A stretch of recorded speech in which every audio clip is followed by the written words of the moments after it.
কলকাতার top heroine unfollow করল এবার কাছের বন্ধুকে। বিস্তারিত জানতে ভিডিওটি শেষ পর্যন্ত দেখুন। শাইকের পোস্টে এবার সৌমিত্রিষাকে নিয়ে মন্তব্য অনেক নেটিজনের। একটা সময় শাইকের ব্লগিংয়ে দেখা যেত সৌমিত্রিষা কুণ্ডুকে।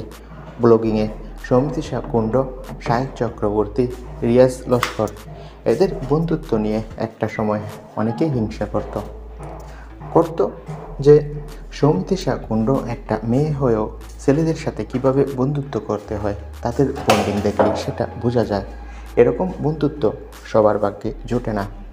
যদিও সৌমিত্রিষার টাকা, খ্যাতি আর যশ এই বন্ধুত্বে ফাটল ধরিয়েছে।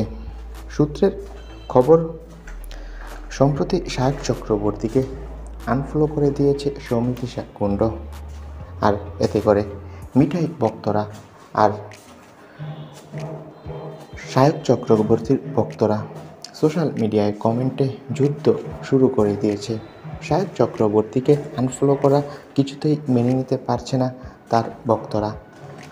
অনেকে সৌমিত্রিষার এই খ্যাতি আর যশকে দোষছেন, বলছেন টাকা হয়ে যাওয়ার পর সৌমিত্রিষা এখন কাছের মানুষকে দূরে ঠেলে দিচ্ছে। তো বন্ধুরা, এই বিষয়ে তোমাদের মন্তব্য কি কমেন্ট করে জানাও। ধন্যবাদ।